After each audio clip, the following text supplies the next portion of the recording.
Comme d'habitude, on va peut-être commencer par un petit tour de table pour se présenter rapidement. Bonjour, du coup je suis un bot pour faire ça et je parle de jeux vidéo sur YouTube sous des angles artistiques ou politiques. Moi je suis Al236 et je suis champion régional de Just Dance. Non. Camille d'Osmosis, j'ai une chaîne YouTube sur les jeux vidéo en coopération et la manière dont ils sont créés, et je suis la voix officielle de Radio Camping Play It. Vous en avez pas si, ouais. Bonjour à tous et à toutes. Moi, c'est Michael Newton. Je suis président de l'association Loisirs Numériques. Je transpire. Je regarde les caméras. Chez Loisirs Numériques, on aime bien Just Dance d'ailleurs. Donc, on fait des événements autour du jeu vidéo et faire en sorte que tout le monde puisse passer de bons moments. Et puis, à côté de ça, je travaille chez Ubisoft. Voilà. Bonjour, moi je suis Morgane Lénard, je suis game designer au studio de jeux vidéo et de Serious Games CCCP. Et bonjour, je suis Nathalie et je suis streameuse. Ok, donc c'est la dernière table ronde du Play It Festival sur représenter le monde par le jeu vidéo. Et donc première question, qui est une vaste question. Le jeu vidéo cherche-t-il à être proche du réel ou à l'inverse, à créer une distanciation avec le réel? Est-ce qu'on s'éloigne du réel ou est-ce qu'on essaie de se rapprocher du réel? Parce qu'en général, quand on joue à un jeu vidéo, justement, c'est pour sortir du réel, mais avec les évolutions techniques qu'il y a, la VR par exemple, on peut penser le contraire. Mais je dirais que ça dépend surtout des jeux. Ouais. Tu as effectivement des jeux vidéo qui vont essayer de faire de l'historique, par exemple, ou quelque chose qui se rapproche vraiment de ce qui aurait pu être réel en tout cas. Il y a des jeux qui, à l'inverse, s'en émancipent complètement. Ceci dit, il y a aussi et surtout des jeux qui s'inspirent du réel sans vous... Enfin, un jeu vidéo est forcément créé dans un contexte, en fait. Il y a forcément la culture, ce qui se passe en ce moment dans la vie mondiale des humains, et pas que, qui va influencer forcément les créateurs et créatrices, même si ces personnes ne veulent pas forcément mettre de ressenti du réel dans leur jeu. Il y en aura forcément, parce que ça les impacte et que leur création est impactée par eux-mêmes. Et le problème, c'est qu'il y a des jeux, en revanche, qui déclarent s'émanciper totalement du réel, alors qu'en fait, ils s'en inspirent tout à fait. Par exemple, il y a un studio qui a déclaré que leur jeu vidéo ne s'inspirait pas du tout de faits réels, parce que leur jeu vidéo n'était pas politique, parce que c'était de la science-fiction. Or, la science-fiction, c'est très politique. Et voilà, donc il y a un peu de tout, et notamment des faux semblants, je dirais. Pour rebondir sur ce que tu as dit, je pense qu'en fait, les jeux peuvent se permettre de ne pas ressembler au réel ou d'être une copie du réel. Je pense qu'ils peuvent vraiment faire les deux. Le plus important, en fait, c'est juste qu'ils soient vraisemblables, qu'ils soient crédibles. Et pour être crédibles, ils doivent forcément, normalement, se baser sur des règles qui font que nous, on va accepter de croire qu'on est dans cette histoire et de s'y investir un minimum. C'est ce qu'on appelle la suspension consentie de l'incrédulité. Ouais. Bien, ouais. Et en gros, c'est ce qui nous permet de dire, ok, là il y a un vaisseau spatial et il vole. On va pas se dire, bah non, mais d'où vient ce vaisseau spatial? On n'a pas ça dans la vraie vie, c'est débile. En gros, il faut juste nous dire, voilà, ce vaisseau spatial, il marche parce qu'on a réussi plus tard avec la science à créer des moteurs qui font marcher les vaisseaux. Et hop, c'est bon. Mais il y a eu un minimum de loi. C'est pas juste, il y a un vaisseau spatial, hop, il est sorti là de nulle part et il marche sans aucune raison. Et dans ce monde, la gravité, elle va à l'envers et les pommes, elles montent. Ou alors, s'il y a ça, normalement, tu l'expliques un minimum. En gros, on est prêt à croire à n'importe quoi en termes d'univers et de réalité. Il faut juste que ça nous paraisse crédible. Et pour paraître crédible, normalement, il y a un ensemble de règles qui doivent être définies avant, qui s'approchent plus ou moins de notre monde. Ça peut être les lois de la physique, ça peut être la réaction des gens, par exemple. Vas-y, non Ah, vas-y. Oh, d'accord. Ça peut être la réaction des gens face à un meurtre, par exemple. Dans un film ou un jeu, ou peu importe, si jamais il y a un personnage qui meurt devant plein d'autres humains et que les humains sont en mode et qui continuent leur route, ça va nous faire un gros décalage parce qu'on n'est pas normalement, peu importe la situation, quand il y a un mort devant toi, tu réagis. S'il n'y a pas de réaction, ça peut vouloir dire quelque chose. Donc voilà, c'est quelque chose qui, je pense, est important à noter. Il y a une grosse différence entre vraisemblable et réalité, quoi. D'autant plus que si le jeu n'est plus vraisemblable, à ce moment-là, on est totalement déconnecté et on n'est plus du tout immergé dans le jeu, et c'est ce qui va nous vraiment rompre le contrat entre le joueur et son avatar, en fait. Ben, Morgane, justement, je crois que tu as pas mal travaillé sur des serious games. Et Alors. du coup, j'avais une question par rapport à ça. Est-ce que vous pensez, est-ce que les serious games pour vous c'est la preuve que le jeu vidéo doit avoir forcément un but, un message qui soit politique, moral Alors, moi, je pars du postulat que tous les jeux vidéo peuvent apprendre quelque chose. Ça peut être soit apprendre Assassin's Creed qui apprend des petites anecdotes d'histoire réelles, hein, ou alors apprendre des choses même sur soi-même. Il y a des jeux qui permettent de se découvrir soi-même. Donc, un serious game, pour moi, c'est juste un jeu qui rentre plus dans l'art, on va dire, là-dedans, qui va vraiment mettre ça en... Enfin, le but principal, c'est d'apprendre et pas de se divertir, même si se divertir, c'est important, sinon on ne veut pas apprendre. On peut faire les deux en même temps, tout à fait. Oui. Moi, je dirais bien un petit truc. Vas-y, après Miguel. Il y a une chose qu'on n'a pas évoquée encore pour l'instant, c'est effectivement la différence entre certains jeux en termes de thématique, en termes de genre. Et c'est vrai que quand on parle de jeux qui essayent d'imiter la réalité, ou en tout cas qui se basent sur certaines règles, c'est souvent les open world, en fait. Les open world, donc les mondes ouverts, où effectivement on a cette liberté en tant que joueur de pouvoir aller où on veut. Et en général, effectivement, ces jeux se basent sur certaines règles. En général, on parle de jeux systémiques parce qu'il y a plusieurs systèmes qui entrent en collision et qui fait que le joueur peut interagir avec, à savoir effectivement les lois de la physique, le fait d'avoir par exemple un système de police ou politique. Tout ça fait que, à partir du moment où le joueur les a compris, il peut accepter toutes ces règles de ce monde-là, qu'elles soient totalement ubuesques par rapport à notre monde actuel. Mais voilà, c'est de savoir quel est le cadre de cette liberté. Et souvent, quand on fait des jeux à monde ouvert, on essaye de faire en sorte que toutes ces règles soient les plus claires possibles pour le joueur. Pour dire aussi, justement, où quand on fait des serious games, il y a des moments où justement tout ce qui n'est pas lié au message pédagogique, on va faire en sorte de... Enfin, on peut être très loin du réel. Par exemple, si je veux apprendre à quelqu'un à faire des vaccins, je ne vais pas forcément, dans mon jeu, avoir une reproduction exacte de la chaîne de production de vaccins. Par contre, si le but, c'est vraiment d'apprendre la logique, dans ce cas-là, je vais pouvoir me détacher du réel et apprendre plutôt des gestes et faire apprendre des comportements plus que il me faut 10 millilitres de telle molécule et tel machin. Oui, je voulais qu'on parle aussi de la course au photoréalisme absolu. L'exemple le plus parlant, c'est Assassin's Creed, par exemple, qui recherche un ultra-réalisme historique, sociétal et tout ça. Qu'est-ce que vous en pensez? Est-ce que vous trouvez ça pertinent de chercher le photoréalisme absolu? Alors, moi, ça m'intéresse ta question. Je dirais que l'histoire de l'homme va dans le sens de recréer une réalité lui-même. Enfin, je pense que c'est une façon de s'arroger le pouvoir de Dieu, être capable de recréer une réalité si confondante qu'on est capable d'y croire. Donc ça, c'est en lien avec la suspension d'incrédulité dont tu parlais. Et du coup, ta question précise, c'était sur le réalisme. Oui. Et du coup, en fait, depuis l'histoire, on a essayé de mieux peindre, Ouais. de faire croire que ce tableau était réel, que la peinture, quand je vois un tableau du 18e, je me dis, ok, il avait cette tête-là, parce que je pars du principe que le peintre a essayé de faire la représentation la plus fidèle, etc. Je pense que plus les moyens de production se sont développés, plus le fantastique s'est développé et les modes d'écriture et d'imagination alternatifs, où on a été vers « et si on inventait des mondes ?» cette fois-ci, non plus représenter le réel. Et je dirais qu'à ce moment-là, le jeu et l'art se sont divisés en deux parties. Soit on va vers un réalisme extrême, je veux que tu crois à cette histoire, ça pourrait arriver, je veux que tu sois dedans et que tu sois pris tellement c'est réaliste. Et de l'autre, je vais te faire rêver avec quelque chose qui n'existe pas. Mais là où ce que tu disais était intéressant, c'est que pour que tu marches sur ce monde réel qui n'existe pas, il faut quand même qu'il t'envoie un certain nombre de signaux pour ta suspension consentie d'incrédulité. Et c'est là que va se jouer quelque chose d'intéressant. Qu'est-ce que tu dois asseoir pour qu'on croie au truc qui commence à dévier du réel, en fait. Et donc le réalisme, pour moi, effectivement, c'est quelque chose qu'on ne pourra pas empêcher. Le but, c'est de croire au réel. Et je pense qu'on aura atteint ce truc-là le jour où on ne fera plus la différence entre une image de jeu vidéo et une image, une vraie image de la vie. Et puis il y a cette question de l'uncanny valley, tu vois, le fait qu'on y est presque, mais il y a encore un petit détail qui fait que ça marche pas, donc on n'y est pas encore, mais c'est quelque chose qu'on ne pourra pas arrêter. Et juste pour contrebalancer ça, dire que c'est pas du tout une fin en soi. Personnellement, j'ai eu 1000 fois plus d'émotions avec des jeux faits au crayon tout pourris qu'avec des trucs photoréalistes, et à l'inverse. Mais ce que je veux dire par là, c'est pas une condition du plaisir ni de la force de ce que tu vas recevoir, en fait. Donc est-ce que le but, c'est pendant le jeu, j'y ai cru à 2000%, ou après le jeu, ça m'a laissé quelque chose comme si je l'avais vraiment vécu? Donc tu vois, toutes ces questions-là font que le réalisme, oui, c'est bien, c'est normal, mais c'est pas une fin en soi. Et je pense qu'on atteindra une limite de ça un jour. On pourra pas faire mieux que le réel.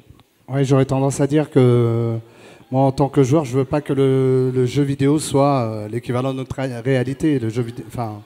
Notre réalité, elle n'est pas toujours drôle. Le but de jouer à un jeu vidéo, c'est de passer un moment qui est intéressant, donc soit amusant, soit qui fait en tout cas ressentir des émotions. Et la réalité, effectivement, même si c'est plein d'interactions entre les êtres et les objets, et pas forcément les objets entre eux, quoique aujourd'hui dans le monde ultra connecté, même les objets communiquent entre eux. Ce que je veux dire par là, c'est que la réalité, c'est pas forcément drôle.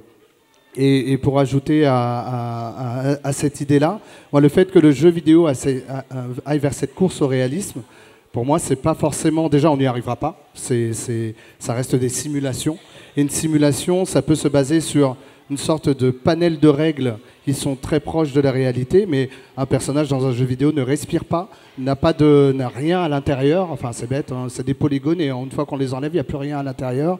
Et donc, encore une fois, c'est essayer d'avoir ce sentiment que tout peut arriver dans la vraie vie. En tout cas, c'est d'une histoire racontée et d'y croire. Mais voilà, le fait d'essayer d'imiter la réalité, déjà, ça ne fonctionnera pas. Toutes les simulations, que ce soit foot, jeux de voiture, etc., on veut bien que ça se base sur des règles que l'on connaît, que les modèles soient les plus réalistes possibles, mais ça restera que de la crédibilité et pas du réalisme.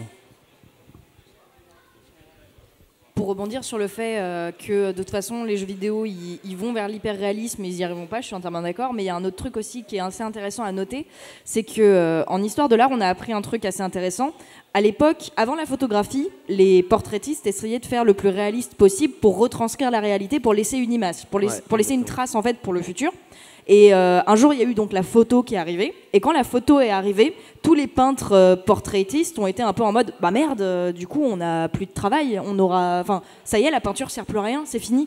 Et en fait, pas du tout, parce que la peinture, on en fait encore aujourd'hui. C'est encore un autre moyen d'expression. C'est juste qu'en fait, c'est assez drôle, mais à partir du moment où il y a eu la photographie, où il y a eu cette idée de toute façon, on peut pas faire plus réaliste qu'une photo entre guillemets, dans le sens où ça y est, la photo, c'est une capture de la réalité. On peut pas faire plus réaliste que la photo. Alors si, ça s'appelle l'ultra-réalisme, mais c'est un autre sujet. Mais en gros, voilà. Maintenant que la photo est là, qu'est-ce qu'on fait avec l'image ? Eh bien, il y a des gens qui ont fait, bah ok, maintenant que ça c'est fait, on va se concentrer sur ce que tu disais tout à l'heure, créer d'autres mondes, utiliser autre chose. Et c'est de là qu'est venu le cubisme, par exemple, de Picasso, qui lui était une volonté de réinventer le monde différemment et du coup d'utiliser la peinture et des outils artistiques dans un autre but que juste reproduire la réalité en essayant de faire passer un message. Et je pense que les jeux vidéo sont en train de faire exactement la même chose. D'un côté, on a tous les jeux genre Call of Duty, Battlefield ou Death Stranding qui va arriver là, qui pareil, on veut tellement avoir du réalisme qu'on en est à photocopier des visages de vrais acteurs pour mettre des vrais acteurs dans le jeu. Et en gros, voilà, on a cette idée de volonté d'hyper-réalisme absolu. Et de l'autre, on a toujours des jeux vidéo genre en pixel art qui existent toujours. C'est la même question qu'il y a eu avec la 3D. Quand la 3D est arrivée, il y a plein de gens qui étaient en mode ah bah les jeux vidéo en 2D c'est fini, on n'en fera plus jamais, ça sert plus à rien, la 3D c'est plus réaliste. Bah non, on voit bien aujourd'hui que non, pas du tout. Au contraire, des fois le rétro gaming a encore plus de succès parce que selon ce qu'on veut faire passer comme message, selon le thème de notre jeu ou de notre histoire, les graphismes qu'on va utiliser vont être très importants. Si tu veux faire un monde un petit peu enfantin, si tu veux raconter un conte, si tu veux raconter quelque chose de poétique et d'émouvant, tu y arriveras peut-être mieux avec des couleurs très, très enfantines, très, très simples, mais pas dans la négation, genre vraiment simple dans le sens évidente. Voilà, genre le soleil va être jaune, le ciel va être bleu, et des choses qu'on connaît bien. Et en gros, c'est ce qu'on appelle le cartoon, par exemple, la stylisation. C'est des formes très simples et des couleurs très simples, et on arrivera certainement à mieux faire passer un message dans le code de l'enfantin et du conte et de l'émerveillement avec ce genre d'art graphique, justement parce qu'on se libère complètement des contraintes de l'hyper-réalisme pour aller vers quelque chose qui nous intéresse plus. Raconter un conte avec des graphismes d'un Call of Duty où toutes les lumières sont ternes, où il y a de la boue, où il y a des soldats en armure, c'est super compliqué. Et voilà, c'est pour ça que je pense que de toute façon, le problème de est-ce qu'on a besoin de l'hyper-réalisme dans un jeu, à mes yeux, c'est un non-sens. C'est un peu comme dire est-ce que dans la peinture, on ne devrait pas arrêter d'utiliser la couleur bleue c'est débile. On a tous ces outils à volonté et on peut tous les utiliser, autant l'hyper-réalisme que le cartoon, que le stylisé, parce qu'il n'y a pas une seule bonne façon de raconter une histoire au final. Est-ce que, comme pour... Pardon, vas-y. Non, et sur du coup la recherche toujours du plus réaliste dans les jeux vidéo, c'est aussi quelle finalité, parce que globalement, les testicules des chevaux de Red Dead Redemption, bon, c'est pas quelque chose qui va m'apporter en tant que joueur, que ce soit là ou pas. Mais par contre, dans The Last of Us 2, a priori, il y a une sorte de battements de cœur qui sont codés pour chaque personnage et qui se ressentent du coup dans la voix et dans la façon dont les personnages vont parler, vont interagir. Et là, pour le coup, ce réalisme-là peut être intéressant dans l'expérience du jeu. Et du coup, vous parliez de la peinture et de la photo. Est-ce que vous pensez que dans le jeu vidéo aussi, on aura, comme pour la photo en peinture, quelque chose qui nous dira stop, là c'est bon, on peut pas aller plus loin dans le réalisme et on va devoir trouver des choses... Pour le coup, pour encore le citer, il y a Tom de Game Spectrum qui avait fait une vidéo sur l'écologie. C'est une vidéo très très longue et très dense et je vais très très mal la résumer, mais en gros il expliquait que cette course à l'ultra-réalisme dans les jeux vidéo est extrêmement coûteux en termes de ressources et que de toute façon il y a un moment où on va être stoppé par des ressources techniques en fait, parce qu'on est en train de tirer sur les ressources de la planète et faire des jeux comme un Call of Duty qui doit engager des centaines et des centaines de personnes qui doivent utiliser des serveurs énormes, des ressources énormes de partout. Il y a un point où en fait on va dire en fait on n'a plus de ressources, on n'a plus de quoi faire des grosses consoles et tout, donc on peut pas, parce que même il faut les consoles pour les lire après ces jeux, donc il faut un PC toujours plus puissant et des consoles toujours plus puissantes et il y a un moment où on pourra plus les faire. En fait, ça peut être pallié par de plus en plus comment ça s'appelle, ce que fait Google avec Stadia, le cloud gaming, exactement. C'est-à-dire qu'on va essayer de déporter toute la puissance technologique sur des ordinateurs distants, ce qui fait que nous, on aura juste une image et on pourra aller beaucoup plus loin en termes de nouvelles technologies. Quand bien même, le truc, c'est que l'idée est de pouvoir faire des mondes de plus en plus enrichis, des écosystèmes de plus en plus crédibles, et toujours dans cette mesure de crédulité et je pense que, en fait, le jeu vidéo, si on devait le personnifier, ce serait quelqu'un qui est fan de cinéma et d'essayer d'aller toujours plus loin pour essayer d'imiter le cinéma.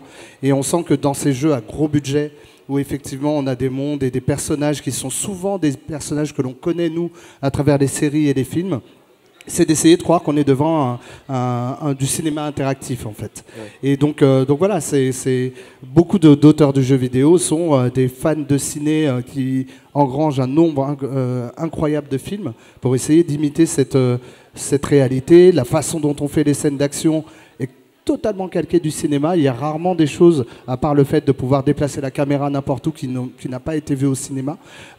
Et les seules choses qui s'affranchissent du cinéma, c'est le gameplay et l'interaction qu'on a avec.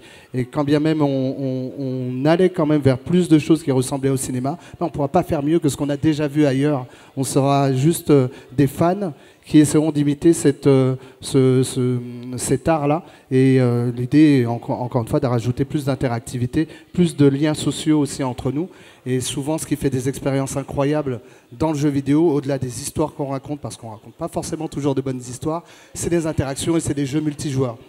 C'est pas pour rien qu'un jeu comme Fortnite ou Minecraft cartonne. C'est des jeux qui ne sont pas forcément ultra réalistes, mais les relations humaines sont démultipliées, quoi. Et on abolit cette notion de frontière.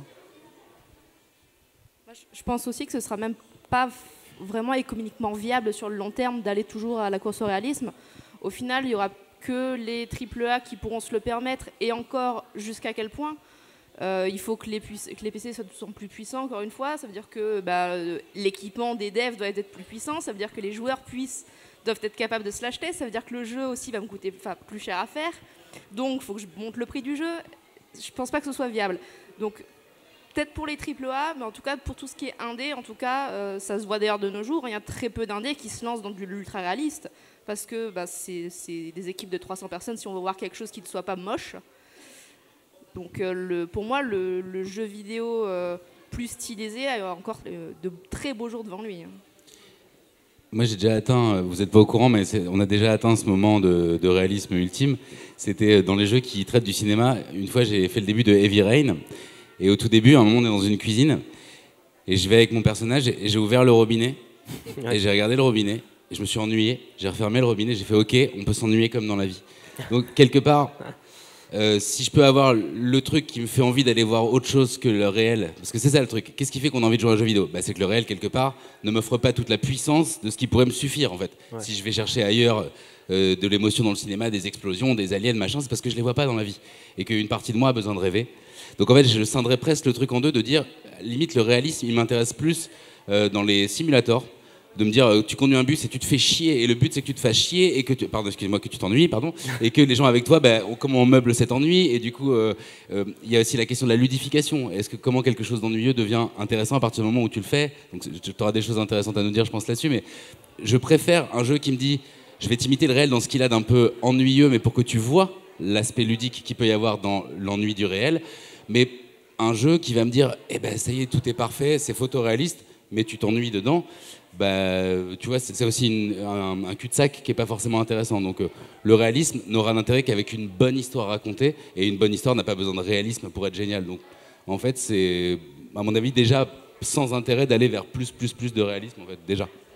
En fait, je voulais rajouter, en fait, rebondir sur cette image du bus, puisque côté association, justement, on utilise un jeu qui est d'ailleurs présenté juste derrière, qui s'appelle Desert Bus, où en fait c'est un jeu qui aurait dû sortir dans les années 90, milieu des années 90, donc une époque où on était à l'apogée du jeu vidéo en 2D, donc on allait vers même plus de réalisme en essayant cette fois-ci de faire de la photogrammétrie, non pas de la photogrammétrie, mais en tout cas de l'image digitalisée, donc avec des jeux comme Mortal Kombat, etc.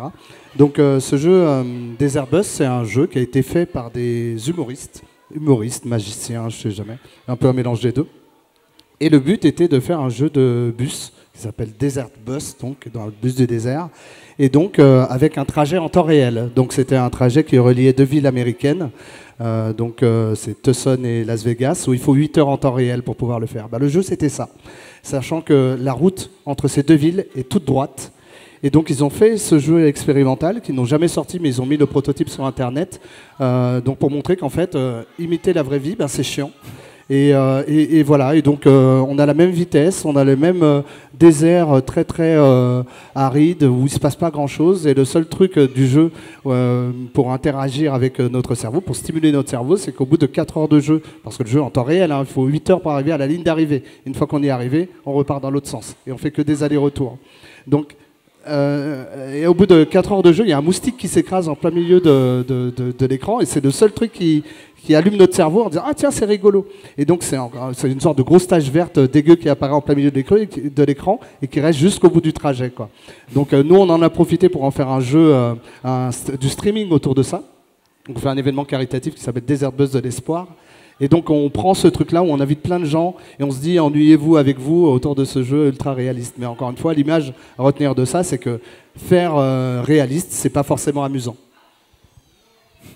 Mais on parlait du cinéma tout à l'heure et de l'attitude du jeu vidéo par rapport au cinéma qui chercherait plus de réalisme comme le cinéma. Mais même dans le cinéma, il n'y a pas que du réalisme, il y a vraiment tout un tas de mouvements absolument incroyables. Et je pense par exemple au split screen qui n'est pas réaliste en fait.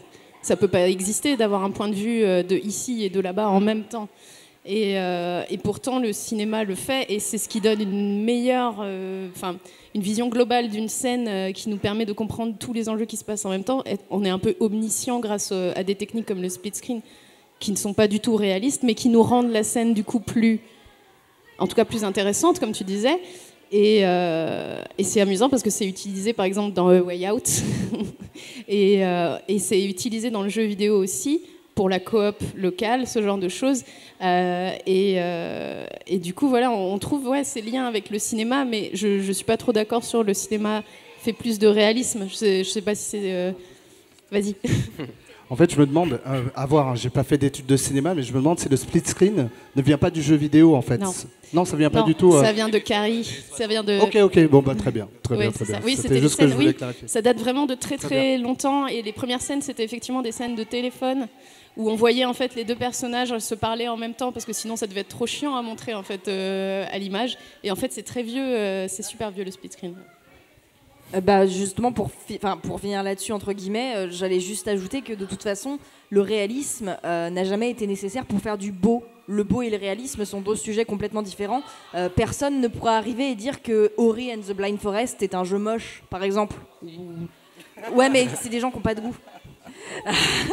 Non, enfin je veux dire, après bien sûr le beau est subjectif, donc il y a pas de souci, il y a des gens qui trouvent ça beau ou moche, mais je veux dire justement le fait que Call of Duty soit ultra réaliste par exemple, ça ne le rend pas beau par définition, parce qu'il y a des gens à qui ça va pas du tout parler, il y en a d'autres à qui ça va parler, et du coup au final l'ultra réalisme, je pense même pas n'a jamais été et ne sera jamais une nécessité absolue pour faire quelque chose de bien, sauf si c'est ton but à la base, mais... Est-ce que juste, quand on félicite le graphisme d'un jeu, c'est pas la prouesse technologique des studios qui sont arrivés jusque-là, plus que mon expérience a été changée parce que c'était plus réel que le jeu d'avant? Mais en général, quand on dit que ce jeu-là, il est beau graphiquement, c'est souvent parce qu'il est cohérent et qu'il est crédible et qu'il est vraisemblable. Donc on retourne toujours sur ce même sujet, c'est parce que les feuilles de cet arbre ressemblent un petit peu à l'herbe qui a été faite là, et peu importe que ce soit ultra réaliste ou dessiné à la main, tant qu'il y a une cohérence et de la crédibilité, en général, on a de l'apaisement et on trouve ça, ah ouais, c'est chouette, ça me fait du bien à regarder. Et ouais, je voulais revenir aussi sur un événement qui a eu il y a pas longtemps, du coup, l'incendie de la cathédrale de Paris, où on a eu du coup quelques jours après Assassin's Creed en libre accès pour tout le monde. Qu'est-ce que ça voulait dire pour vous? Est-ce que c'était un coup de pub? Est-ce que c'était un moyen de dire bon, si les choses sont plus là, c'est pas grave parce qu'on pourra les retrouver dans le jeu vidéo ou... Alors, je tiens à dire, je ne représente pas Ubisoft aujourd'hui, hein, donc je vais être très clair pour si des collègues regardent, etc. C'est mon avis personnel. Même si je suis assez renseigné sur la question, je pense que c'est comme le moment où effectivement Assassin's Creed a été donné, c'était aussi une façon d'honorer en fait la cathédrale en elle-même, de dire bah voilà, on s'était basé sur la réalité pour pouvoir faire ce jeu-là de façon crédible. Mais même cette cathédrale, il faut savoir dans le jeu qu'elle n'est pas à 100% réaliste. Elle a été détournée, mais même il y a plein de choses dans le jeu qui ont été détournées de sorte à ce que ça reste un jeu vidéo. Et je pense que c'est important de garder ça en tête. Même l'exemple de Call of Duty. L'exemple de Call of Duty, on essaie d'aller dans du réalisme, mais à quel moment dans la vraie vie on se planque derrière une caisse pour pouvoir recharger son énergie? Il y a toutes ces choses-là qui sont en fait du détournement de la réalité. On peut se dire que ce moyen-là, c'est une façon de se reposer, et donc le cerveau l'accepte. Mais quand bien même, il n'y a pas de trace de sang dans Call of Duty. Dans Assassin's Creed Unity, où effectivement Notre-Dame était modélisée, ça restait quand même un niveau de jeu à la base. Tout était fait pour que ce soit jouable en tant que tel. Et puis derrière, le fait de l'avoir mis gratuitement, effectivement, selon moi, c'est un mélange de coups de pub, en tout cas de visibilité. Et puis derrière, de remettre au goût du jour, parce que le jeu fonctionne. Hein, c'est un vrai jeu qui est encore en vente. Donc le fait de le donner gratuitement, je pense que c'est aussi la participation d'Ubisoft à comment on a réussi à honorer la culture à travers le jeu vidéo. Juste un tout petit truc, ça va, à mon avis, je voudrais juste foutre le bazar au plus haut niveau de l'État. Non, mais le réalisme, dans notre façon d'en parler, sans s'en rendre compte, on est très excluant, en fait, dans le sens où on part du principe que le réel est le même pour tout le monde, ce qui est déjà une énorme erreur, je pense. Qu'est-ce qu'un daltonien perçoit de ma réalité? En fait, moi, je lui impose ma réalité. Qu'est-ce que quelqu'un qui est aveugle, pour parler juste de l'image, parce qu'on parle de l'image, mais est-ce que j'ai vraiment la perception d'une image si je suis sourd? Est-ce que si les sons sont pas là, est-ce que j'en ai... Donc en fait, le réel, même une même scène qu'on va vivre tous les deux côte à côte, tu auras peut-être une perception différente. Donc en fait, avant même de commencer cette conf, on aurait peut-être dû dire que le réel, en fait, c'est déjà une question très Mais le vaste. réel n'existe pas. Voilà, non mais il n'existe pas, donc du coup le réalisme n'existe pas. Ce qu'il va juste faire, c'est qu'on va satisfaire une certaine proportion de personnes qui pensent que la réalité c'est ça, et du coup vous me l'avez envoyé et c'est cool. Mais c'est déjà très politique de dire le réalisme c'est ça, et même de dire il faut atteindre le réalisme, c'est très politique aussi, c'est un point de vue, et on a, je pense, montré que c'était loin d'être une fin en soi. Donc en fait, le réalisme n'est pas quelque chose de forcément souhaitable, universel, génial. Donc voilà, faut aussi critiquer le réalisme parce qu'il est philosophiquement, quoi. J'allais rebondir là-dessus parce que tu avais parlé justement d'Ubisoft avec Assassin's Creed et tout. Si je me souviens bien, pour Assassin's Creed Origins, il y avait eu un mode à part qui était le mode historique où on pouvait visiter, on pouvait carrément prendre les objets et les regarder. Ça avait été carrément pas inspiré, mais il me semble que c'était limite des scans de modèles 3D sortis de musées. Corrigez-moi si je dis des bêtises. Enfin voilà, ils avaient vraiment essayé de faire un truc qui serait limite éducatif, genre vraiment bien éducatif. Et je me demande si ça n'avait pas été justement une espèce de réponse avec le fait que voilà, dans Assassin's Creed Unity, donc, qui était basé sur Paris, il y a eu, je ne sais pas si vous vous souvenez, pas mal d'articles de presse qui étaient sortis à ce moment-là en disant si vous apprenez l'histoire avec des Assassin's Creed, vous allez vous planter parce qu'ils font n'importe quoi avec, gna gna gna. Et du coup, on dirait qu'il y a eu une espèce de réponse d'Ubisoft derrière avec Assassin's Creed Origins, en mode, bah regardez, là, on a fait quelque chose de vraiment au plus proche possible de l'historique. On a travaillé avec des historiens, on a travaillé avec des musées, on a fait quelque chose que vous pouvez réutiliser en classe. Et c'est génial, parce qu'en gros, ils ont utilisé le réalisme pour en faire un outil éducatif. Et personnellement, si mes cours d'histoire, ça avait été, alors maintenant, lancez tous Assassin's Creed Origins, on va se balader dans la pyramide de Toutankhamon, je pense que je serais historienne en ce moment même.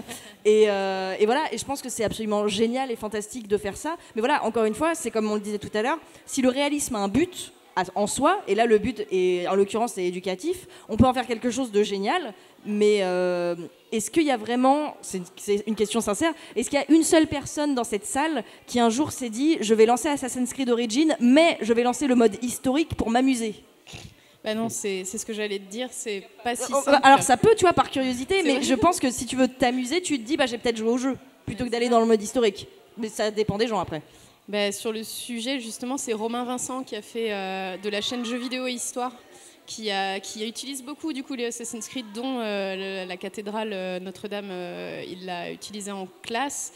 Et en fait, effectivement, c'est un niveau. Donc, il y a pas, c'est pas 100% la vraie cathédrale. En revanche, il pouvait pointer à ses élèves, montrer, vous voyez les douves là, normalement, il y a des indices qui vous montrent que c'est une cathédrale, ce genre de choses-là. Mais du coup, c'est comme montrer une vidéo en classe, tu vois. Du coup, c'est plus trop du jeu vidéo. Du coup. Là, tout de suite, oui, s'ils se contentent de montrer et de dire oh, regardez, ok, ça devient une vidéo, mais si imaginons, hein, si tous les élèves avaient un PC et que tous les élèves pouvaient se balader comme ils veulent dans la cathédrale, ça devient un jeu, du coup. Ça serait le dawa. Ouais, ça serait le dawa, mais ça serait fantastique. Genre, tu viendrais en cours avec le sourire. On aura peut-être pas tout le monde, mais... mais qu'est-ce que tu apprendrais, du coup? C'est ça, en fait, je vous conseille vraiment la chaîne Jeux vidéo et Histoire, parce que c'est toute sa problématique à lui. C'est du coup, qu'est-ce qu'on apprend? Enfin, est-ce qu'on peut s'amuser et apprendre? Enfin, à quel niveau? Enfin, voilà. Je pense que, surtout pour des enfants, ils n'ont pas forcément le recul, en fait, pour pouvoir décoder l'image correctement. Et c'est pour ça que dans le jeu vidéo, quand il est en classe, mieux vaut qu'il y ait quelqu'un pour pouvoir justement décrypter et dire ça, justement, cette gargouille qui est reproduite à la perfection, elle est comme ça parce que ta. Mais ce que je voulais dire à la base, c'était aussi sur...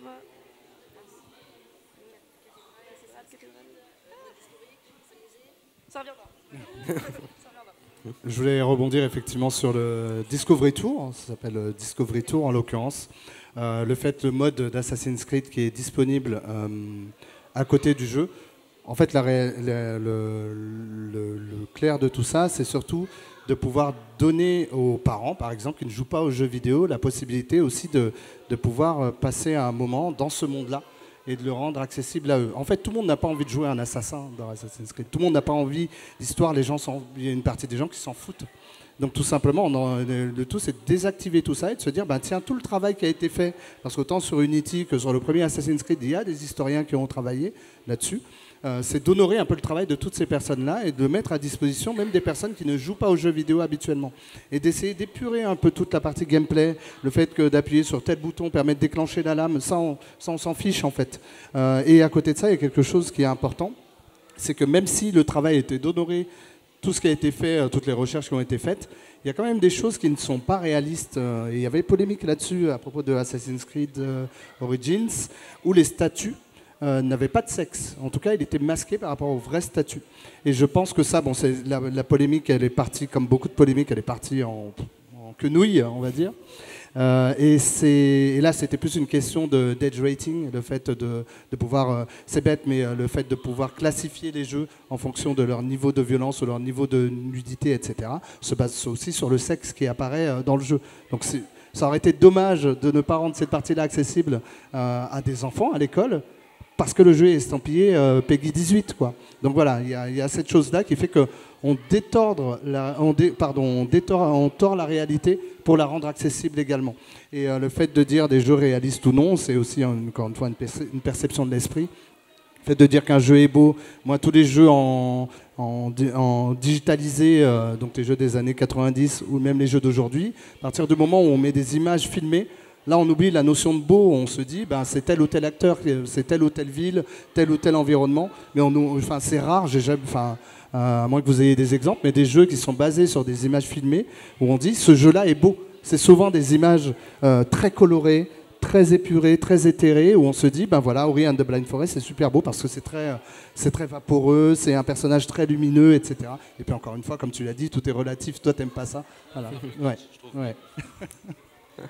Mais c'est vrai que tout dépend tellement de l'intention de la personne, en fait, parce que représenter le monde, comme tu disais, on a chacun notre réalité, donc représenter le monde avec une intention pour une autrice ou un auteur, ça va être différent de quelqu'un d'autre. Là, si c'est la question du... Parce que là, la table ronde, c'est représenter le monde, on est parti un peu sur le beau, mais ce sera en tout cas différent et ce sera pas moins vrai, ce sera pas moins réaliste pour eux par rapport à l'intention qu'ils veulent donner à leur œuvre qu'un autre, en fait. Donc ce sera peut-être différent, mais tout aussi réaliste, impactant et peut-être beau parfois. Ouais. Et je voulais avoir votre avis aussi sur les jeux qui cherchent à dénoncer, à transmettre une réalité sociale. Je pense à Paper Please ou alors Enterre-moi mon amour. Est-ce que vous pensez que c'est aussi le rôle du jeu vidéo de dénoncer les injustices En fait, il y a beaucoup plus de jeux qui dénoncent. C'est ce que je disais tout à l'heure. En fait, comme le jeu vidéo est une œuvre qui est créée par des personnes qui évoluent dans un système. Donc, tout jeu vidéo est politique. Pas militant, mais politique. Dans le sens où on implique forcément notre vécu ou des choses qui se passent autour de nous quand on crée quelque chose, même sans faire exprès. C'est ce que je disais tout à l'heure. Il y a des jeux qui acceptent ça et qui vont dire ok, je vais dénoncer ça, donc là c'est du militantisme. Du coup, Paper Please, dire c'est pas bien ce qu'ils font, c'est du militantisme. Mais dans tous les jeux vidéo, on va retrouver une version de la réalité, une version de la société et une critique, que ce soit je suis d'accord avec ou je ne suis pas d'accord. Il y aura toujours, on a toujours quelque chose à dire sur le monde qui nous entoure de toute façon. Je crois qu'un bel exemple de ça, c'est Final Fantasy VII, qui est quand même, qui dénonce, qui dénonce l'écologie, toute l'industrialisation, le mal que ça fait à la planète, alors que c'est pas le but premier du jeu au final. Le but, c'est de vivre l'histoire de personnes et la cause en fait derrière, elle peut être portée par le jeu vidéo, même si c'est pas son but premier. Moi j'ai un souvenir d'un jeu qui me passe comme ça, c'était au tout début du streaming et je vais un peu spoiler, mais c'est une expérience, pas vraiment un jeu, ça dure 1 heure et donc c'est un petit bonhomme qui explore un immense immeuble, donc on se balade dans des pièces et on voit qu'on est un peu en train d'explorer notre passé, c'est-à-dire qu'il y a des trucs de musée rouge là, il y a des scènes qui sont posées, donc on le regarde et on fait, ça s'appelle Emporium et en gros donc on monte dans cet immeuble, on voit un peu notre passé puis en fait à la fin du jeu, je vous dis pas comment ça, mais notre personnage se suicide en fait. Mais c'est le but de son personnage, c'est qu'à la fin, il saute de l'immeuble dans lequel tu es rentré. Et en fait, ce qui est horrible, c'est qu'en plus, je regardais le chat et j'ai avancé sans faire gaffe. Et du coup, j'ai été surpris en plus par le suicide. Je suis pas arrivé dans une espèce d'épiphanie de dire ah oui. Et en fait, le jeu pendant 10 minutes m'a soufflé quoi. Ça m'a vraiment touché au plus profond de moi. Et à aucun moment, le jeu m'a dit je vais te parler du suicide. J'ai des trucs forts à dire. Et je trouve que évidemment, il y a des jeux qui sont politiques, qui admettent dès le début de dire Paper Please. Il est politique d'emblée, file-moi tes papiers s'il te plaît. Le titre est politique, tu vois ce que je veux dire. Ça évoque énormément de choses. Tu fais ok, je vais jouer à un jeu de quelqu'un qui va me mettre à la place de quelqu'un qui contrôle les gens pour voir à quel point c'est horrible, pour voir les trucs qu'il y a en jeu, pour voir pourquoi peut-être tu l'aurais fait toi aussi si tu avais été à cette place. Enfin, ça c'est un truc qui est peut-être plus affiché. Mais il y a beaucoup de jeux qui arrivent à te saisir en fait sans même te le dire et où à la fin ils te laissent... Tu sais, on dit que le silence après un morceau de Mozart et encore de Mozart, mais il y a des jeux qui te laissent dans un silence une réflexion. Encore une fois, Inside a aussi ce truc à la fin où tu restes pendant le générique pendant 20 secondes à faire waouh, il y a des trucs qui sont en train de se passer dans ma tête et dans mon cœur que je suis même pas en train de réaliser, mais ça m'a touché au fond de moi.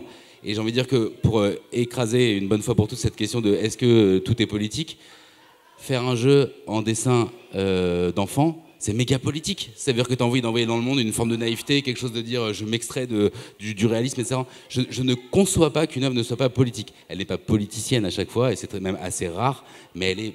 Enfin, vive, c'est politique, tout est politique. Là, le fait d'avoir pris ce micro, c'est politique, tout est politique. Donc en fait, je ne comprends pas qu'on puisse dire non, je comprends qu'on veuille se couvrir pour pas avoir d'emmerde et pas avoir des communautés toxiques, ça c'est autre chose, donc je ne jette la pierre à personne. Mais en vrai, c'est une absurdité de prétendre qu'un jeu de guerre n'est pas politique. Ça n'a aucun sens, c'est même dangereux, en fait. pour conclure, pour encore plus rebondir là-dessus, de toute façon, pour ta question, est-ce que les jeux vidéo, c'est leur rôle? Les jeux vidéo, à mes yeux, c'est un support. C'est comme quand on me dit, est-ce que les jeux vidéo sont un art? Est-ce que la peinture est un art? La peinture en soi, non, c'est de la peinture, mais c'est avec la peinture qu'on fait l'art. Je pense que c'est strictement la même chose pour les jeux vidéo. Et finalement, est-ce que les jeux vidéo, c'est leur rôle de dénoncer? Comme tu l'as dit, tout est politique et tout, on est absolument d'accord là-dessus, je pense. Mais, pour moi en tout cas. Mais de toute façon, si jamais tu as envie d'utiliser les jeux vidéo pour faire quelque chose, ce sera probablement un outil très très fort, vu que on l'a bien vu, les jeux vidéo, c'est le meilleur moyen d'inclure les gens et de les faire se sentir concernés, vu qu'ils sont directement aux manettes et aux commandes de ce qui s'y passe. Et du coup, au final, ce serait même dommage de ne pas utiliser les outils que propose le jeu vidéo pour arriver à, pour dénoncer quelque chose. Mais c'est pas une obligation. On a vu des tas de jeux. Je veux dire, dénoncer quelque chose, c'est bien, mais des fois, des jeux vidéo vont se concentrer sur des trucs beaucoup plus calmes et doux que juste dénoncer. Par exemple, je sais pas, je sais pas si c'est un bon exemple, mais je vais essayer. Undertale, par exemple. Je pense pas qu'Undertale a un grand message en mode la guerre c'est mal, il faut sauver les enfants qui meurent de faim dans le monde. Et pourtant, parce qu'en fait, le message d'Undertale, le plus profond message d'Undertale, c'est la bienveillance, à quel point la bienveillance est importante, à quel point il faut pas se fier aux apparences. Et juste un tout petit message comme ça, qui a l'air très enfantin et très pas immature, mais naïf, voilà, exactement. C'est quelque chose que tout le monde a dit de Toby Fox. Ah oui, il a fait un jeu très naïf, mais c'est quelque chose de très beau, en fait, finalement, qui se retrouve. C'est un tout petit message, et genre, ouais, soyez gentils les uns avec les autres, et c'est tout le thème de son jeu, et ça en fait quelque chose de très très beau et de très très fort qui a parlé à des millions de personnes. C'est pour ça que au final, les jeux ont un potentiel qui est assez incroyable en termes de faire passer des messages. Ils ne sont pas obligés de le faire, mais finalement, quand c'est bien fait, ça peut en devenir des outils absolument incroyables qui vont parler à beaucoup, beaucoup, beaucoup de gens. Et je voulais avoir votre avis aussi sur les jeux qui préparent au réel. Ouais, les serious games, je pensais plus, par exemple, dans les auto-écoles, maintenant on a des jeux pour apprendre à conduire. Les simulations aériennes à l'armée, ouais, par exemple, pour apprendre à piloter. Il y a à la fois des jeux qui préparent au réel et des jeux aussi qui servent à réintégrer le réel. Et je pense à Haroun Farokhi, je sais pas si vous... Ouais, je pense qu'un bot... Il a fait une exposition sur réalisme et jeux vidéo et il a montré des jeux vidéo pour soigner les traumatismes de guerre. Qu'est-ce que vous en pensez? C'est surprenant pour vous qu'un jeu vidéo, même après les attentats du Bataclan, je pense qu'il y a beaucoup de gens qui ont été soignés, je crois, avec des jeux vidéo. Du coup, je trouve, c'est assez intéressant du coup, Haroun Farokhi, parce que il me semble qu'il avait repris des images du jeu très militaire American Army, ouais. Du coup, qui est pour le coup très militant du côté il faut faire la guerre, très américain aussi. Et il a repris ces images-là, mais pour la détourner et pour parler aussi d'autres choses, du traumatisme, de qu'est-ce que c'est aussi la guerre du côté humain. Et ça, c'est aussi intéressant parce que des jeux qui ne sont pas militants de base, avec une certaine approche, avec un détournement, peuvent devenir, pour le coup, très très militants et dire d'autres choses aussi. Après, moi, je fais du serious game, donc je crois que le jeu vidéo est un bon outil justement pour pouvoir passer des valeurs. Que ce soit un jeu ou une simulation, de toute façon. Il n'y a pas besoin que ce soit ultra réaliste pour apprendre une logique ou changer un comportement. Il y a des jeux vidéo qui permettent d'arrêter à fumer. Pourquoi? Parce que justement, on est investi dans une certaine habitude qui permet d'arrêter la cigarette. Alors il y a un truc aussi, on parle de serious game. Serious game, c'est quand même un style de jeu très particulier. Je défie n'importe qui dans la salle de me dire « je suis fan de serious game ». En général, c'est parce que tu es dans un contexte donné que tu as envie d'essayer un serious game. C'est parce que tu as envie d'arrêter à fumer. Tu installes Smoky 10 sur ton téléphone, pardon. Moi, je ne fume pas, je ne vais pas installer ce jeu-là. En général, c'est parce que tu es concerné par rapport à ce truc-là. Et puis parfois, c'est ta boîte qui te l'impose. Un serious game, c'est souvent des trucs commandés par des entreprises privées pour sensibiliser à l'écologie, à l'environnement, au tri des déchets, à ce que tu veux. Et il y a rarement des gens qui ont cette vocation de faire des serious games. En général, c'est pour répondre à une attente d'une entreprise ou de la société, ou même comme ça, on en fera plus un jeu vidéo Et je dirais que les jeux comme Final Fantasy, souvent, on a tendance à apporter des valeurs à un jeu qui n'était pas forcément porté par l'auteur. Moi, je doute sur le fait que Final Fantasy voulait dénoncer le gâchis. Alors, ok, c'est l'histoire, c'est dans l'histoire du jeu, on raconte ça, mais c'était pas sa vocation en fait, puisqu'au final, à la fin du jeu, on le voit pendant un tiers du jeu, tout l'aspect des réacteurs de Mako, etc. Et puis après, on l'oublie totalement. Hein. Donc, à la fin, on termine, c'est une histoire d'amour, et puis un personnage qui veut se venger, quoi. Donc c'est ok, on peut le prendre comme support pour raconter ces choses-là, mais c'est pas sa vocation. Je suis convaincu que Final Fantasy est pas un jeu écolo. C'est un jeu qui parle d'écologie, mais c'est pas un jeu qui s'est dit, moi je l'ai créé parce que je veux sensibiliser les gens à l'écologie. Il y a un truc que tu as soulevé qui est quand même intéressant dans cette question du serious game. Je trouve que ça pose une question encore après, c'est celle de la ludification de la société. Et pourquoi ça m'intéresse? Alors, je ne sais pas s'il y a des développeurs d'appli, mais je vous donne des millions maintenant, je vous donne l'idée de ouf. C'est vous créez ce qu'on appelle le RPG de la vie. C'est-à-dire que vous allumez votre appli et vous dites, ok, je sais que ça existe malheureusement, mais je croyais que je l'avais inventé, mais c'est dommage. Putain, fait chier. En gros, l'idée c'est que, imaginez que vous êtes timide dans la vie et vous allez choisir un profil de paladin social. Parce que c'est ce que vous voulez améliorer dans votre vie. Et l'appli va vous donner tout un tas de missions du quotidien et vous dire ce soir vous allez sortir et vous allez parler à 2 personnes. Tu l'aurais pas fait en vrai, mais là le jeu te dit de le faire. Et en fait, moi je parle souvent de feuille d'impôt simulator, qui là n'existe pas, j'espère. Mais en vrai, je pense qu'il y a quelque chose à creuser là-dessus. Il y a énormément de choses. On en parlait avec Marwan hier. Il y a des speedrunners qui vont jouer après. Est-ce qu'on peut speedrunner sa vie ? Est-ce qu'il y a des raccourcis? Est-ce que ça vaut vraiment le coup que je fasse ça alors que je pourrais faire ça? Est-ce que j'ai pas mieux à faire que de perdre 3 secondes à marcher? Est-ce que c'est pas déjà une optimisation du jeu de la vie en fait? Donc moi je pense qu'il y a eu un temps où le jeu vidéo a aspiré tout ce que la vie avait comme mécanique naturelle à incrémenter dans un jeu pour le rendre drôle, mais je pense qu'à l'inverse maintenant le jeu vidéo est en train de nous dire tiens, avec le jeu vidéo il y a des outils qu'on peut réinjecter dans la vie pour solutionner des choses que quelque part le jeu vidéo nous a appris à trouver intéressant et drôle en fait. Et je pense que les gens, beaucoup de gens qui sont dans, je prends un exemple un peu bas du front, mais capitaliste, un trader, son but ça va être de faire le meilleur jeu de gestion possible. Il fait rien d'autre qu'un jeu de gestion, sauf que ça met des gens au chômage. Ça c'est un autre délire, après faut kiffer. Mais en gros, ce n'est rien d'autre qu'un jeu. La vie ne peut être vue comme un jeu. Un jeu sans gagnant, tu seras peut-être pas ta quête. Enfin, en gros, c'est assez vertigineux dès l'instant où tu fais revenir dans le réel tout ce que le jeu vidéo nous a fait apparaître du réel en fait. Après, ce qu'il y a, c'est que le jeu vidéo te permet de faire des erreurs. Dans la vie, tu peux pas te le permettre. Tu peux pas recharger, putain. Donc c'est ça aussi l'avantage de justement d'avoir des trucs assez réalistes ou des simulations, c'est qu'on peut justement commettre des erreurs pour ne pas les reproduire dans la vraie vie. Ne pas faire exploser une centrale nucléaire, ce serait bien de tester ça dans le jeu, par exemple. Mais donc, c'est un jeu d'agenda. Oui, j'ai des jeux d'agenda. Quoi ? Qui me juge ? Donc, c'est un jeu d'agenda où à chaque fois que tu as des rendez-vous et que tu valides que tu les as faits, tu gagnes des points. C'est un RPG, en fait. Voilà. La NPE. Ah, pardon. Oui, alors, il faut savoir que justement, la NPE avait fait un jeu comme ça où... Pôle emploi de nos jours. Qui, si tu allais correctement à tes rendez-vous, si tu envoyais correctement tes CV, tu gagnais des points pour pouvoir progresser plus vite avec les autres. Quel enfer. Mais quand tu disais tout à l'heure la vocation de Final Fantasy VII, pour moi c'est ça la différence entre un jeu politique et un jeu militant. En gros, tous les jeux sont politiques, il va y avoir des messages dedans que même involontairement il va y en avoir, mais ils ne seront pas tous forcément militants. Donc c'était ça pour moi la différence. Et quand tu parlais de les jeux qui soignent, tu as évoqué ça un peu, je pense qu'il y a énormément de jeux qui soignent, qui font du bien, mais même si c'est pas forcément leur vocation. Genre, je pense que Gris, qui est un jeu sur vraiment le deuil, fait du bien et c'est sa vocation. Et je pense qu'il y a des tas de jeux. Par exemple, moi, pendant une période difficile, pendant une période de deuil, j'ai joué à City Skyline. C'est pas du tout son but, quoi.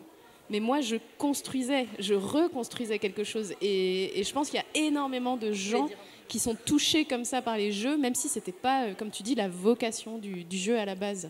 Et ça, c'est super intéressant, quoi. Bah, justement, en fait, pour rebondir sur les jeux qui, eux, ont la vocation de faire du bien, il faut savoir qu'il y a des chirurgiens qui s'entraînent à essayer de soigner des patients en utilisant des jeux vidéo.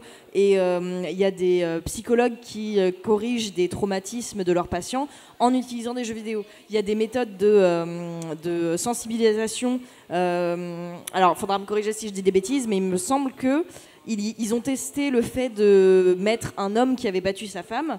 Ils l'ont fait jouer à un simulateur où il incarnait la femme qui se faisait battre par un homme pour lui faire comprendre les problèmes. Et ils arrivaient mieux à leur faire comprendre les problèmes et à leur faire ressentir de l'empathie par rapport à la femme en les mettant dans la peau de ça. Et justement, pour arriver à faire ça, ils ont utilisé un jeu qui devait se baser vraiment sur beaucoup de crédibilité et de réalisme de la situation, donc qui a été beaucoup renseigné. Et pour continuer sur ce que tu disais entre la différence entre le militant et le politique, la différence fondamentale, c'est que le jeu vidéo militant va être très très bien renseigné et donc extrêmement crédible et vraisemblable et donc fondamentalement inspiré de la réalité. Il ne peut pas s'en détacher du tout, il est obligé d'être dans une recherche vraiment réaliste au possible de la réalité afin de mieux faire passer son message, là où un jeu politique va pouvoir se permettre des métaphores et beaucoup plus de métaphores et un petit peu plus de liberté. En tout cas, pour le jeu militant, il doit vraiment avoir un maximum de recherche pour bien faire passer son message et pas laisser de place au... Alors juste, je suis pas sûre, parce que je suis en train de me rappeler des jeux de Mélenchon et de Nathalie Loiseau. Donc des fois c'est militant, mais à la con, quoi. C'est militant à l'arrache. Justement, tu vois, le message de ces jeux-là, c'est pas un message qui a un but de changer. Pas très profond. Voilà, c'est ça. Si ton but, c'est vraiment de la guérison je suis désolée, je te donne le micro, mais est-ce que les gens se souviennent de l'épisode 3 ou 4, je sais plus, de Life is Strange, qui était très très... Alors, dans Life is Strange, ce qui est un jeu qui se passe dans un lycée, il y a un épisode très très marquant qui commence par une des lycéennes qu'on connaît qui est dans notre classe, qui est au sommet d'un immeuble et qui est sur le point de se jeter. On est une héroïne qui a le pouvoir de remonter dans le temps, on arrive jusqu'à elle et là, paf, nos pouvoirs nous lâchent. Et la seule chose qu'on doit faire, c'est lui dire des trucs. Elle est sur le point de sauter du haut de cet immeuble et la seule chose qui peut la sauver, c'est nous, avec les paroles qu'on va dire. Pas de super pouvoir, pas de reset, le jeu sauvegarde à la seconde où vous dites quelque chose, vous ne pouvez pas effacer ce moment. Ça a été un truc qui a été très très fort pour moi et qui m'a beaucoup marqué parce que dans ma tête, j'étais en mode je m'y connais assez bien sur les thématiques de suicide, malheureusement.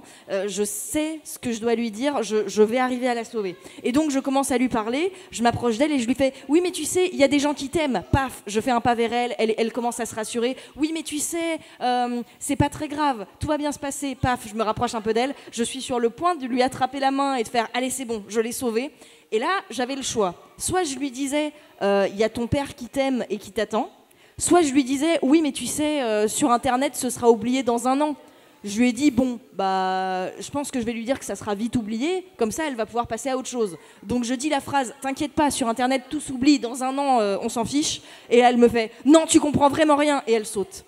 Et je suis restée là comme une connasse en mode mince. Mais j'étais sûre que j'allais la sauver. Et en fait, je suis allée me renseigner après. Et il faut savoir que les créateurs du jeu de Life is Strange, quand ils ont fait cette scène, ils ont parlé avec des psychologues. Ils ont parlé avec des gens qui sont occupés justement de personnes suicidaires. C'était pas des dialogues écrits aux arts, c'était vraiment des dialogues où les psychologues leur ont dit, là, dans les meilleures options pour sauver cette personne, il faudrait 7 lignes de dialogue. Et si vous voulez, au contraire, dire quelque chose qui sera problématique, qui va faire du mal à la personne qui est déjà avec des pensées suicidaires, il faudrait dire quelque chose comme ça.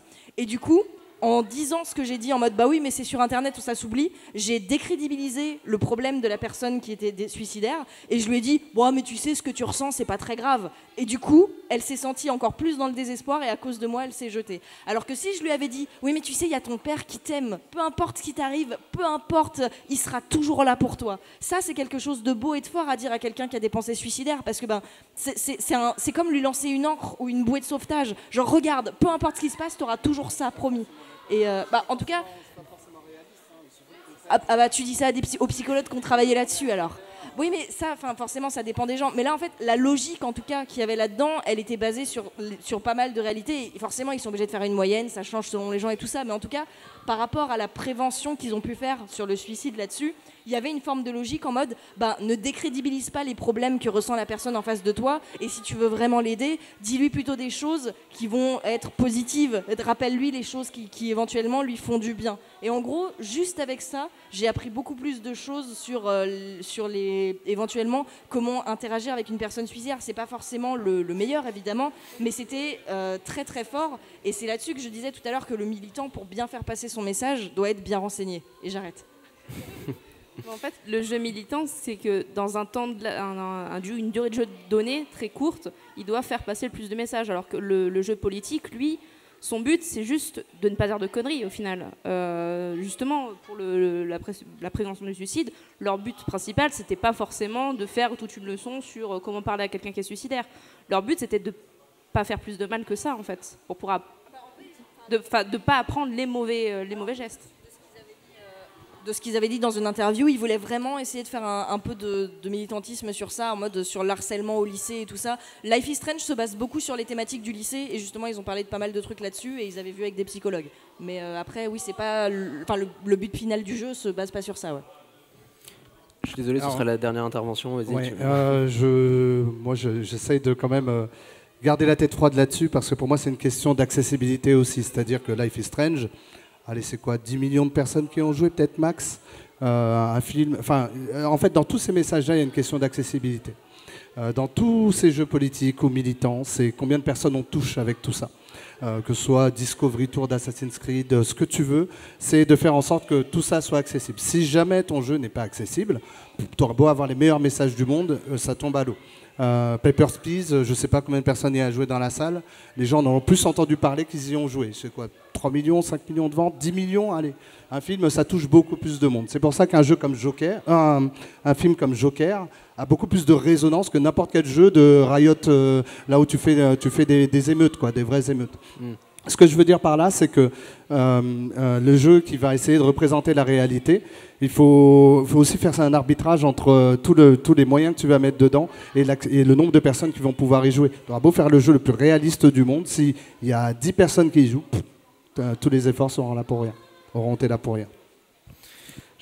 Mais juste à l'inverse, je pense que contrairement au cinéma, comme le jeu peut durer beaucoup plus longtemps qu'un film, ton message peut être plus long et diffus, c'est ça exactement. Bon, un film, tu peux le revoir plusieurs fois. Hein. Oui, donc, mais toi, tu n'as qu'une fois la parole en tant que réal ou en tant que réalisateur du film, quoi. Alors qu'un jeu, tu peux diffuser ton message. Je ne suis pas sûr que Papers, Please, même s'il dure 20 heures de jeu, tu auras 20 fois plus d'impact. Mais Je me permets juste une petite question du public, très rapide, en 1 minute. Ouais, tu as été le premier, je me permets. Vas-y. Bonjour. Je voulais revenir sur ce que vous disiez par rapport à la course à la technologie. Vous disiez justement que Stadia développait justement une course à la technologie, mais cette course à la technologie, elle est basée sur quoi? Elle est basée sur des serveurs. On n'est pas sûr que les serveurs justement soient, écologiquement viables en termes de... En fait, ça, on n'en sait rien. Toi et moi, on n'en sait rien. Bien sûr. Que, tu sais, je pense que Google aura tendance à dire, bah ouais, mais tu n'achèteras plus de jeux en boîte, par exemple. Et les boîtes, c'est du plastique, c'est des notices parfois, etc. Donc, personne ne sait en fait aujourd'hui. Bien entendu. Sauf que et t'éviteras d'acheter un PC. Tu auras juste un écran, tu pourras jouer à partir de ton téléphone. Mais ton téléphone, c'est aussi des métaux rares. Bref. On ne sait pas en fait. Ce que je voulais dire par là justement, c'est que cette course à la technologie, justement, elle sera bridée par les ressources nécessaires pour les développer. Les serveurs demandent énormément d'énergie. Vous prenez des serveurs comme les serveurs de Call of Duty qui vont ouvrir là d'ici fin du mois. C'est des serveurs énormes parce qu'ils savent très bien qu'il y a énormément de joueurs qui vont le jouer. Oui, mais est-ce que tu as une idée de combien ça prend versus le nombre de PC high-end qu'il faut, c'est-à-dire des PC de haute qualité, qu'il faut pour faire tourner Call of Duty. Il y a tout cet arbitrage en fait à faire qui n'est pas forcément réaliste. Mais il y a toujours la barrière de la ressource sera toujours là, et compte tenu de la réalité, du réalisme des jeux qui seront mis en vente d'ici quelques années, rien que sur les jeux PS5 Quand la PS5 a été annoncée la semaine dernière, justement, ils ont parlé de ray tracing, ils ont parlé de compatibilité 4K En fait, peu importe la technologie, le jeu vidéo, c'est pas écolo. Hein. Non, le fait de jouer, d'acheter un matériel qui est de la haute technologie, c'est pas écolo. Donc si tu veux être vraiment écolo, tu joues pas aux jeux vidéo, selon moi. Ce que je voulais dire par là, c'est qu'effectivement, les ressources nécessaires arriveront à un moment où il n'y en aura plus du tout. Oui. Et donc, du coup, on sera bloqué. Oui, bien sûr, mais je pense, déjà on n'y est pas aujourd'hui. Je pense que Stadia, ils ont encore un peu de temps avant qu'il n'y ait plus de ressources pour gérer des serveurs. Et encore une fois, c'est la question de comment est-ce qu'on mesure tout ça, comment est-ce que tu mesures l'impact de tout ça, et avec quoi tu le relativises. Est-ce que ton PC compte dedans? Est-ce que l'électricité que tu achemines pour le mettre dedans, ça compte? Est-ce que électricité verte, électricité au charbon, dépendant du pays? Il y a plein de choses qu'on ne mesure pas et qui ne sont pas forcément comptées dans tout cet équilibre. Moi, je pense que par exemple, je ne suis pas du tout joueur PC. Et est-ce quelqu'un qui ne joue que sur PC, il est moins écolo que moi? Je ne suis pas sûr. Ça dépend de la façon dont tu gères les ressources. Ça dépend du nombre de temps que tu allumes ton PC. Est-ce que tu mets ton PC en veille? Est-ce que tu mets ta console en veille? Il y a plein de choses qui ne sont pas forcément claires pour tout le monde, que ce soit pour Google ou n'importe qui dans la salle. Et je pense que c'est une question beaucoup plus compliquée que ça. Puis c'est surtout les sociétés capitalistes le moteur principal du désastre écologique d'une manière générale. Donc le problème est bien plus systémique et général que juste remplacer des consoles par des serveurs. Bon, c'est pas, en fait, c'est même pas une solution, mais personne n'a de solution et on va droit dans le gouffre. Merci à tous et bonne journée. Juste une phrase. Je pense que ta question est très vraie et je pense que le jeu vidéo et l'ordinateur, c'est la dernière chose qu'on sacrifiera. Je pense qu'on arrêtera de voler avant de jouer aux jeux vidéo parce que c'est Internet, c'est regarder des films. En fait, tout notre media center, donc notre intimité affective, elle se trouve là-dedans maintenant. Elle est plus là-dedans qu'ailleurs. Et je pense qu'on va sacrifier énormément de choses. On dira au paquebot d'arrêter avant de supprimer ça. Donc on pourra jouer en plein apocalypse encore à Call of et ça sera cool. Rendez-vous en LAN. Ouais, Pierre, t'avais une question, c'est ça? Bah, si on peut la faire courte. Ouais, désolé. J'ai encore pris des notes. C'est court. C'est parce que tout à l'heure, on a parlé de distinction entre l'ultra-réalisme et les imaginaires qui sont créés. Alors, pas ex nihilo, parce qu'il y a forcément des inspirations, mais du coup, ma question, c'était l'imaginaire est-il finalement un moyen détourné de représenter le monde? Parce que la science-fiction, par exemple, qui est hyper prolifique là-dessus, est-ce que son but final, c'est pas justement de dire quelque chose sur le présent à travers une projection dystopique dans le temps, en fait? C'est totalement ça. Voilà, merci. Oui. Parce qu'on n'a pas beaucoup parlé des imaginaires. Je suis totalement d'accord aussi. Je pense que c'est une façon de pouvoir alerter. Tiens, vas-y, si t'avais la toute dernière question, après on s'arrête. Vous avez dit que j'ai oublié le nom de la technique des années 90. Enfin bref. Parle bien dans le micro. J'ai oublié le nom de la technique utilisée dans les Mortal Kombat dans les années 90, mais c'est ça, les personnages digitalisés, merci. Vous avez laissé entendre que ça donnait que des résultats moches. Est-ce que tu peux parler comme ça dans le micro, s'il te plaît, parce que je ne t'entends vraiment pas. Comme ça. Non, plus, ouais. Yes, sur tes lèvres. Comme ça, c'est bon? Yes. Ouais. D'accord, désolé, j'ai pas l'habitude. Donc bref, vous laissiez entendre que la technologie digitalisée, ça donnait que des résultats moches. On a évidemment les Mortal Kombat en tête. Alors, au risque de vouloir faire un peu de nationalisme, il y a la série Myst, qui est une série de jeux vidéo française sur PC, dans laquelle les personnages sont tous digitalisés. C'est une série qui est très très narrative. Les paysages sont conçus par ordinateur. Ça date du milieu des années 90, je crois. Et c'est absolument magnifique à regarder et à jouer. Donc il y a ce contre-exemple. J'ai pas dit que c'était moche. Hein. J'ai dit que c'était pas le genre de jeu où tu vas dire c'est super beau.